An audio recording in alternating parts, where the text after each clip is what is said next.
This is Hidden Killers Live with Tony Brueski, Stacy Cole, and Todd Michaels. It is the aftermath week now for Donna Adelson. She's now had a full weekend to let the reality sink in that, guess what?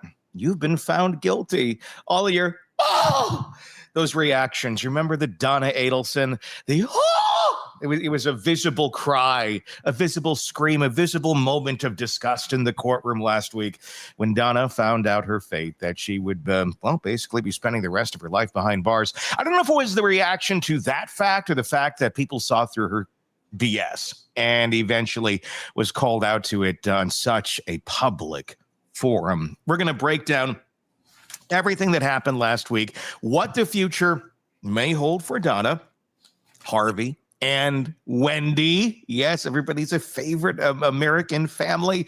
We're going to get into all that and much more today. Also going to be talking about the latest in the Kohberger investigation. What we're finding about that investigation is more tea leaves are dropped open to the public. And we're also going to be talking about the Long Island serial killer. We're going to go through that story and where the evidence has taken us now, that the DNA evidence has been admitted. That was a crucial piece to that case, where if that was not going to be admitted, it might be a little bit harder to point the blame onto Rex Heuermann, but that is now in. Anyway, that is all coming up. Our first hour here, Robin Dreeke, retired FBI special agent, chief of the Counterintelligence Behavioral Analysis Program, joining us along with Stacy and Todd. Let's start here, Robin, as we go to the Adelsons and the big verdict that we had just the other day. What was your reaction to Donna's moment of shock in the courtroom? We keep looking at these moments of shock from her, and we're not shocked by them now that we see them. I finally understood when I watched it again why she rubs me so poorly, and I don't like hers, because I've had people like this in my life that she's putting on such a psychological manipulation show. She's got a lifetime of reps of using that look to manipulate people. Her own family, again, pure conjecture, they don't feel, it's hard to imagine people feeling sympathy for her when she puts on that show, because it is so evidently a show. And I know people are saying, are there tears, not tears there? What really got me, Tony and Stacy, when I saw her immediate reaction to this was, where did she go in that moment of distress? So think about this. This is where we put on our deep empathy hats and it's like, all right, I am in this situation. I'm in this spot. I've had situations in my life when I felt such trauma hit me, and we have this emotional response and we collapse. We literally collapse into ourselves. We come down like this because we're contemplating and thinking, what just happened to my life? And so we go inside our own heads. And so what we saw from her, though, is she had that response and she's outward. You can actually catch her eyes looking around, see what people's reactions to her. It's completely incongruent. That's why she creeps people out. The other thing that struck me too is how fast the jury came back with the verdict. And I think it's because they didn't like her either. They just get rid of her, man. I don't want to see this look anymore. I think she thought this look garners sympathy from her family and friends. No, I think this look she has that gets people to do what she wants is because they want her to stop making it a horrible look. She just looks hard. It's a horrible, ugly look that she has every time she has trauma response. It's all to avoid the look. But in a way, Robin, you're exactly right. And that's the thing. This is someone who has ruled by fear throughout her entire life to her entire family. And the older son, Rob, really pointed it out well the other day in court when he was asked, so when things went, and I'm just paraphrasing, when things went well for Donna and what she was doing, she was getting her way. How was she? Well, she was basically said, she was pleasant and, she was kind of fun and she was good to be around. Very typical for people like this. They're often very loved, very liked by their community, by those around them, those that aren't too tightly close, that are going to be affected by them on a deeper level. But then Rob also said, well, what happens when Donna doesn't get her way? We saw that. That was a very different story. She's not very happy. She's not easy to get along with. That's the look. It's the look, but it goes so far beyond the look. The look is like that's her initial, I'm going to try and correct this right now. And if they go beyond the look, if the look still doesn't get it, then she digs. Then she starts getting vicious. And then she just keeps going. And she's someone who just doesn't know when to stop. I don't think she's capable of stopping. She's determined. She's very, very determined. Overachiever, maybe you could say, in some areas, where she just keeps going. She does not respect the opinion. She does not respect the outcome or the consequences to her actions in any way, shape, or form, and has zero interest in any sort of reflection back on herself as to what those actions caused and their effect. Relentless stupidity. That's what she has. Yeah. Because she keeps doubling down in an echo chamber of her own voice. Mm-hmm. And she's bullied her family into going along with it or suffer the consequences of her relentless stupidity. I mean, when you just look at the stats and averages of probability of success of hits like this, mm-hmm. I looked up the number. It's 0 to 40% of unprofessional hits get away with it. Those are some bad odds, Robin. Those are horrible odds. And but this is a great idea. Again, she doubles down on stupid. She's relentlessly stupid. I gotta say, a 40% chance odd for something that you have zero experience in. That's on the high end. On the high end, yes, but I'm still surprised it goes that high. Like, I would think if somebody said, okay, we're going to put you out there in a home run derby with some of the best MLB players in the country. What's your odds of hitting a home run? I'm going to guess like between 0.1 and 0.5. Not 40. Like, that's a pretty high odd almost for a completely inexperienced person, isn't it?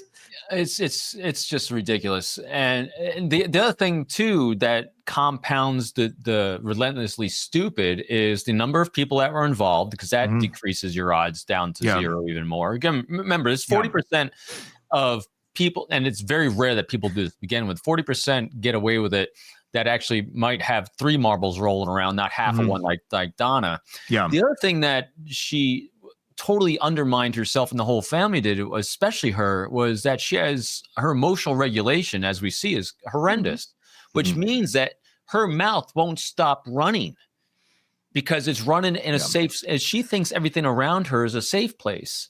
And which, well, I know we're going to get to Wendy, which makes it hard to imagine anyone in her circle doesn't know exactly what she's thinking, even if she's talking in her stupid double down code. So, I mean, just it's like the most ludicrous thing you could possibly come up with. Well, what strikes me about this thing is you have Donna, who's a complete narcissist. There's probably other personality disorders going on here, but you also then have the children who were playing a part. At least we know that Charlie was, who are also very narcissistic, but they're also really insecure. They constantly need reassurance that what they're doing is right. They're constantly going back to mom. That's why there's all these conversations. That's why you have Charlie in the jail, constantly needing, without mom even directly saying anything, that he's in the right, that he's pleasing mom. They're constantly seeking the reassurance from Donna. And that's what kind of makes the difference in the dynamics of these people. You got Donna, who I don't know constantly needs the reassurance. She seems to, she likes it, but she just feeds off the energy of her minions and what they're going to do for her. But when they're gone and they're not able to reassure, everything's going to work out fine, Donna, she collapses. And that's what I think we're seeing here in real time, is this narcissistic collapse that's been going on. It hasn't been a slow one either. This has been, I think, some time coming, but there doesn't appear to be an end. There does not appear to be an end where either Donna has, bowed out, or she reaches some sort of acceptance as to the reality that she's in. Well, she loses it when she loses control. Everything comes down to control. And I think her children, the way that they've responded to the world with this insecurity, well, what makes someone insecure? What makes someone insecure is when they've been demeaned, bullied, or treated poorly by others when they're at a younger age in those formative years. And so I imagine, pure conjecture, that one way that Donna exercised control over her children was to trauma bond them. Basically, it's like, hey, you suck, you suck, you suck. Oh, and I'll give you a little bit of praise. So why would someone seek praise from mom unless it was so sparingly given out? And so this makes a pattern behavior. So that's also the pattern that they've learned in their lives of how we treat others. And so that's how these things get propagated generationally. Again, pure conjectures. I'm not a licensed psychotherapist. But that's typically what happens, why people behave in this manner, is because they learned it from someone else. Who else would they have learned it from, especially in such a cloistered family that's so controlled by Donna? And so, what we keep seeing with her is a loss of control everywhere. And how did she maintain control in her own life? He starts out with these emotional outbursts. And so as you've said, as her control's weaning away, it'll be really interesting. I don't think she's going to accept. I mean, can you see her accepting it? She hasn't accepted it yet. Anything. That lack of control. I think she's going to get to prison and in prison right now. And she's going to start learning how to control a new environment is what I'm guessing. Yeah.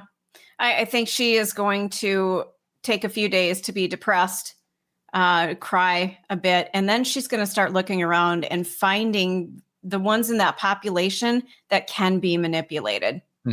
She's going to pick them out in a heartbeat. She knows exactly who they are. She will. I know these people. They can scan a room and figure out who they can go after. Yeah, it's really frightening. She'll become the grandmother figure in jail, most likely. But what about this? I mean, she's in a population of people that are pretty good at manipulating people. That's a good point. They're there. I mean, she's amongst her own. I mean, with her kids, with her family, she was not amongst her own. She was truly amongst people who she could manipulate and had many, many ways of doing so. They already figured out how to manipulate her. I mean, she thought in round one that she was manipulating everybody. That's how you ended up having the jailhouse snitch saying, oh yeah, she was going to give me a grand piano. She was going to give me $10,000. She was going to give me hair extensions and this and that and the other thing. And they knew that she wasn't going to do it, but they used her for what they got. And she got like a box of gas station snacks, basically, at the end of the day. Not a grand piano, not $10,000. Donna kept stringing her along and giving her just enough treats to keep her going. And then Donna disappeared. And then nothing ever happened because Donna strung that person along thinking, oh, I can just use this person too. Use them, chew them up, spit them out. I convinced her that she's going to testify for me. Well, when that's not going to happen, guess what? It doesn't matter. And she thinks that no one is going to turn on her. I think that's been one of Donna's biggest failures and obviously narcissists are not great at seeing their reflection from the rest of the world back to them. But she failed to see that anyone would ever turn on her through this whole damn thing. She thought whatever she did, whatever she said was going to be impeachable.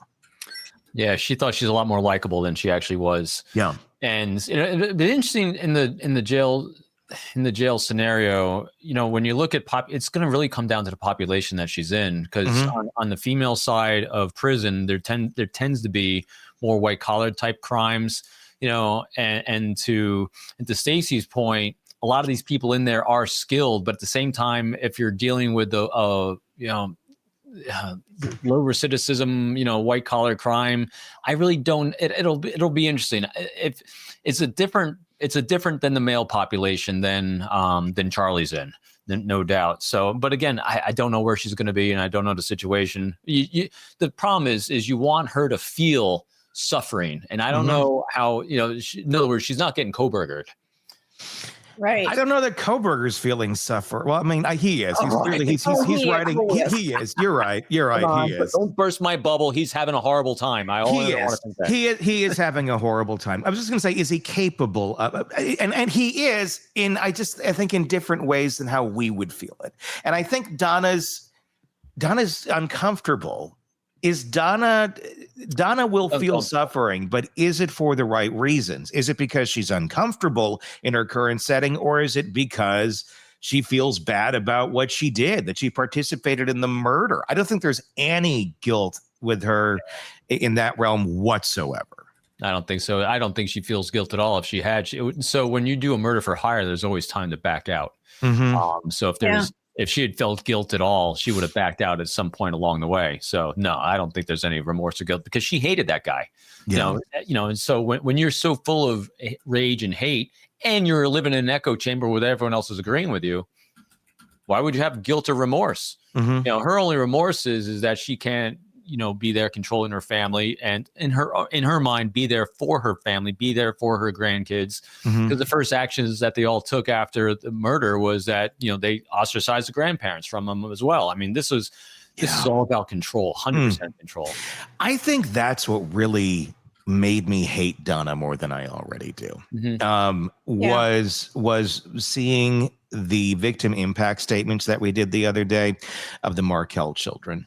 Or the Markel grandparents, because it's been 11 years since this stuff went down, and they've seen their grandkids 3 times.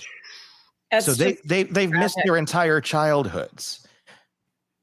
You would think that in a situation like this, where it's literally mom's family that's been charged and has gone to prison for murdering dad, that the system wouldn't necessarily be like, mom's the best choice. Right?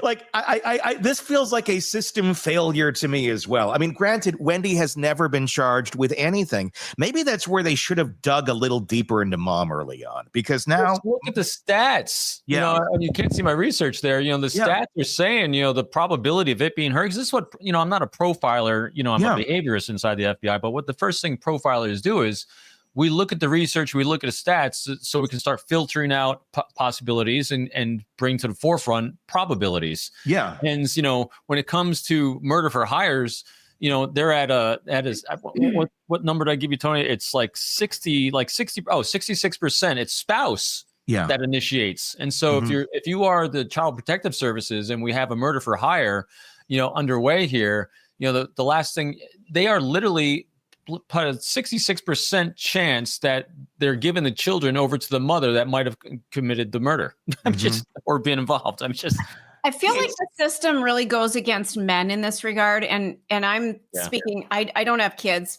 Yeah. But I know in my own childhood, my parents were divorced and my dad was just this horrific creature. Thankfully, the system leaned toward the kids need to be with the mom. But I've seen wonderful fathers who have just been slighted by the system, and the kids go to the mom no matter how terrible she is, because God forbid they go with the dad. There is a stigma that really needs to be removed in this country about all of this, because I would swear to God, I mean, look, there's plenty of shitty dads out there without a doubt, but my God, this idea that mom is just the best, there's more manipulation, there is more narcissism, there's more there's more personalities. I don't have the stats in front of me, but my God, there's to just carte blanche go, well, you're the mother, you must be wonderful, right? Without like ever looking into this monster is insane. There are so many monstrous mothers out there that are doing unspeakable damage to their children, and the only reason they have the power is because they're female, and it's insane. I've seen it so many times. Yeah. And the system is stacked against men in that area, where men really do have to bring it if they're going to go and say anything or try and assert control for the goodness, for the betterment of those children. Otherwise, the system just pretty much defaults over there. And I'm sitting here just with a big smile on my face because I'm thinking of our good friend Tony, who is the epitome of a great dad. Yep. That shows that the stat is definitely on the favor of that. There are some great dads out there. My ex ran away. I mean, that's the thing. I mean, there really wasn't a lot of battling, thank God. But there are dads who have to go through hell, who have to deal with somebody making up stories and shit about them and then battle that. And the system tends to still default on the mom's side. I mean, in no way am I saying like, look, men should just be trusted alone by any means. No. But I'm saying The mom shouldn't be either. No one should be just trusted carte blanche. There should be, but again, this is asking the system to do far more than it already doesn't do. Correct. We already don't have enough people just checking on these kids when they're in foster care or when they're in the care of whichever parent that they may end up landing in. I mean, so if we're asking it to like, well, let's get in here and really get ahead of the game and figure this out beforehand, they're not remotely equipped to do such a thing. I mean, thinking you get ahead of that, you wouldn't have the problems later, but that's two thoughts, and it's the U.S. government.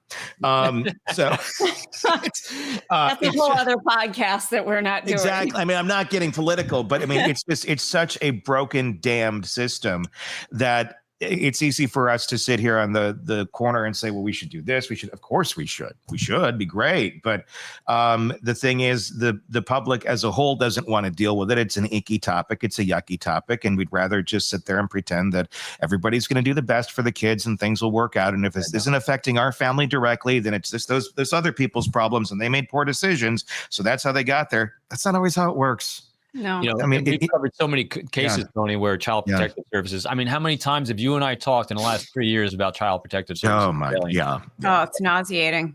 It's horrendous, and it's the saddest thing ever. I mean, God, I just keep thinking about Maddie Soto, and then that horrible monster Stephen Stearns that got away with that one, and then we look at Lori De Belvallo. I mean, all of this all came down to children that got victimized and were collateral damage, either intently or unintentionally by these, as the great comment in the chat is, by adults not adulting.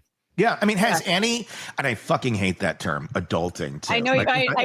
Oh my God, Robin, I'm like, he's gonna react. Like, look out. It is such a trigger. Like, look, once you're 18, you're a fucking adult. Grow the fuck up and become an adult. It's not adulting just as much as I'm not going to go childing and like go play with blocks or something. You're a fucking adult. Grow the fuck up.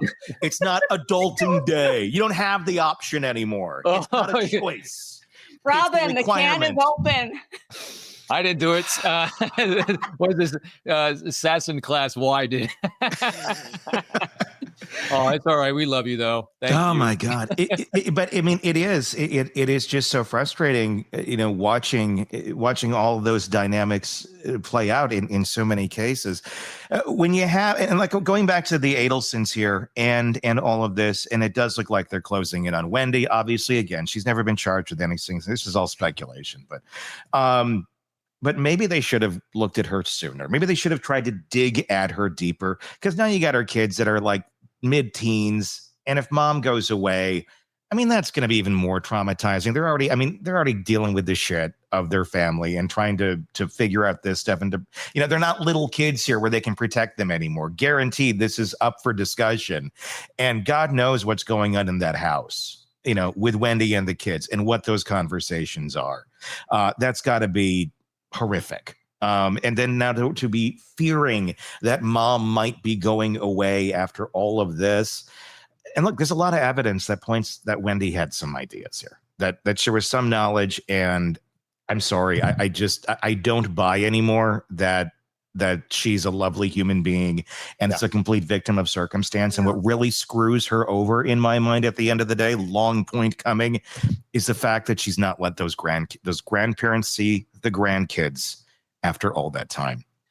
Yeah. So her not knowing, I thought hard about this after our last episode together, talking about her, because we heard the ex-boyfriend who's clearly still enamored with her, thinking that there's 1% chance they'll get back together. Maybe he can be a conjugal visit for her in jail. He was back then. He was enamored. I mean, that tape was 14 years ago, 11 years ago. But yes. But it was interesting because when you look at the arc, as I look at everything as arcs of individuals, organizations, and family structures, the amount of communication they seem to all have and the lack of impulse control or voice control, vocalization control they have amongst each other, it would be odd. It would be a spike for her not to have an awareness of what happened.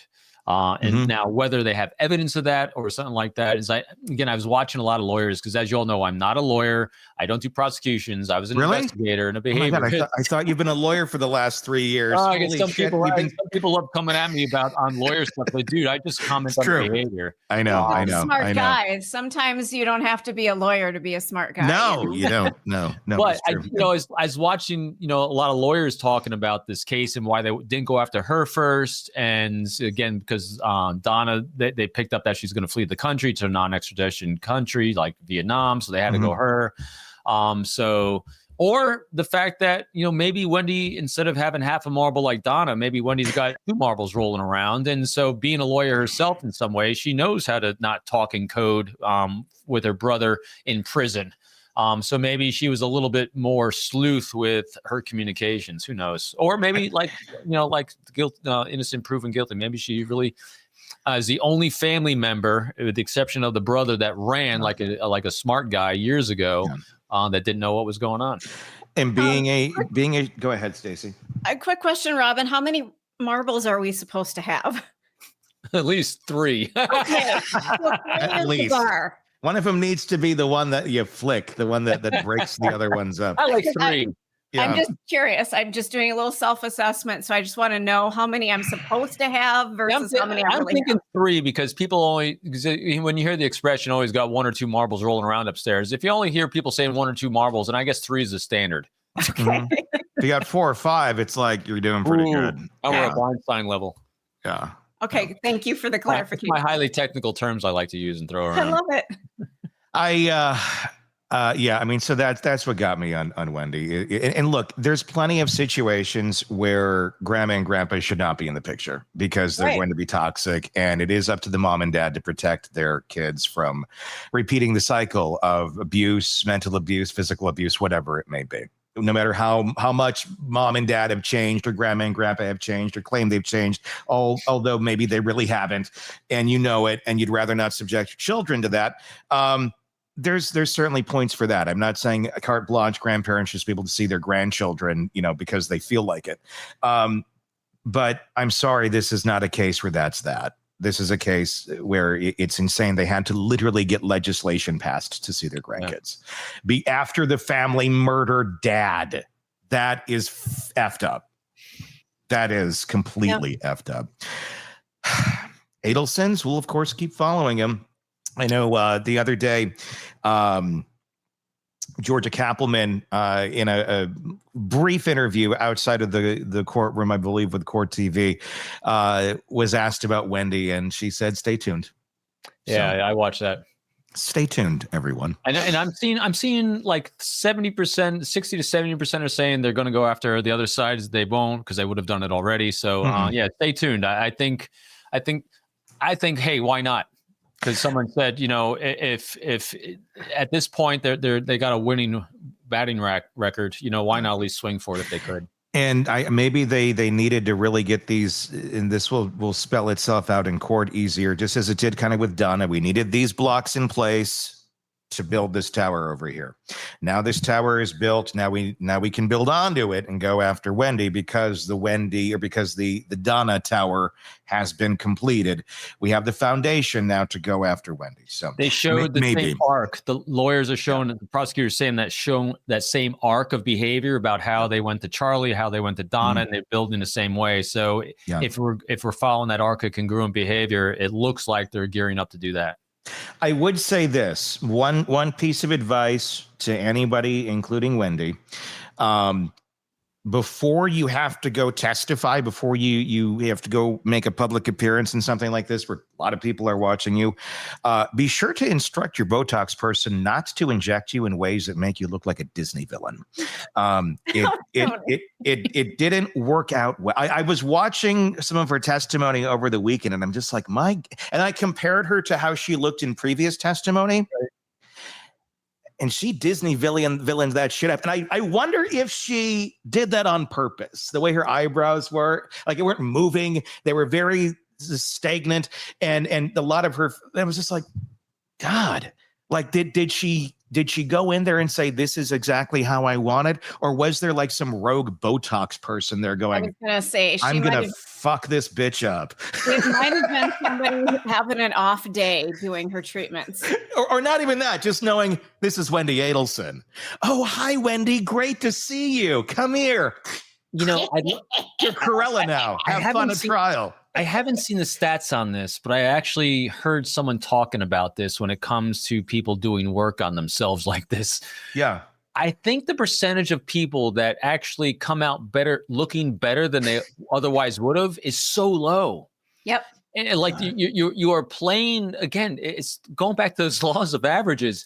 If you're looking to make yourself look better, the chance of you coming out looking worse is much higher than looking better. So hey, let's just ride. The goal of anything like that is not to look like you've had it done. Exactly. Yeah. It needs to look natural, and nothing about her face at this point looks natural. Her expressions don't look like something you would see in nature.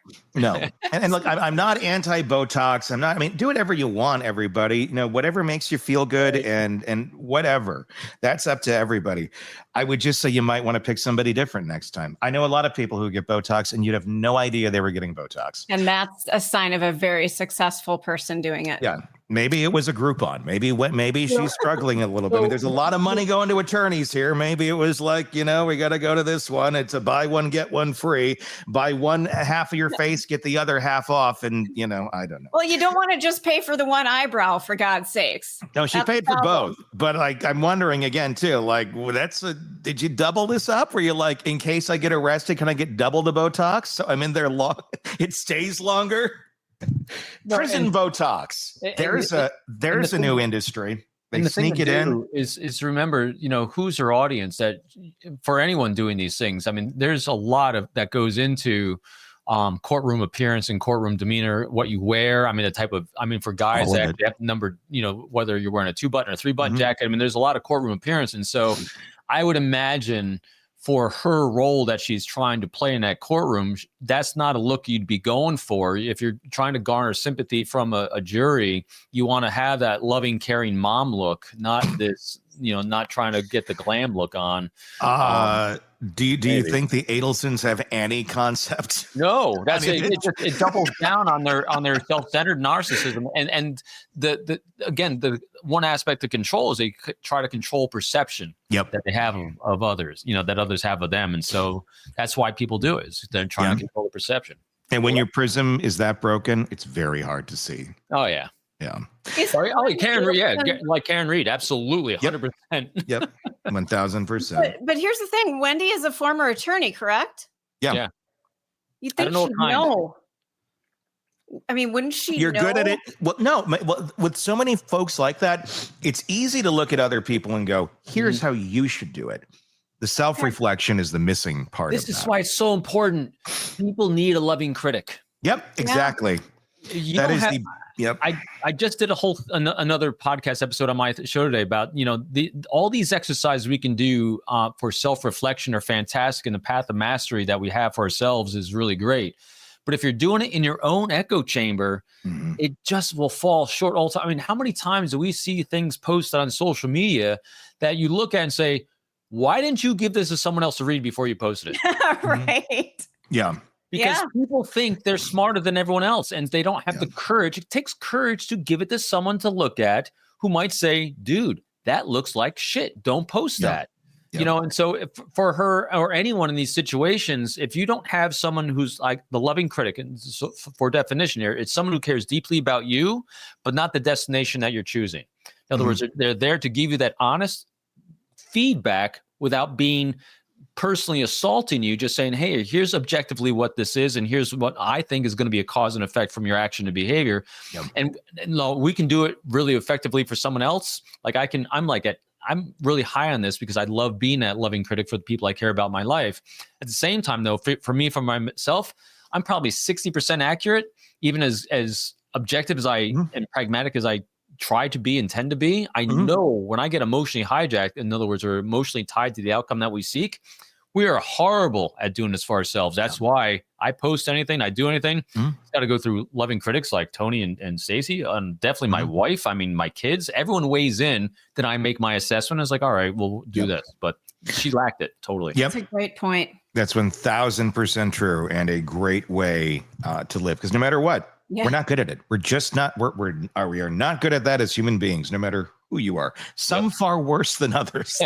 Well, you need that person that walks beside you instead of in front of you or behind you. You need that person who's just going to guide you right next to you. I'm in this for you. I am part of your team. You know? Yeah. No. Completely. So, these people don't have anyone on their team. You can see it. They run everyone off of their team eventually as well. Want more on this case and others? Then press subscribe now and don't miss a moment of true crime coverage from Tony Brueski and the Hidden Killers podcast.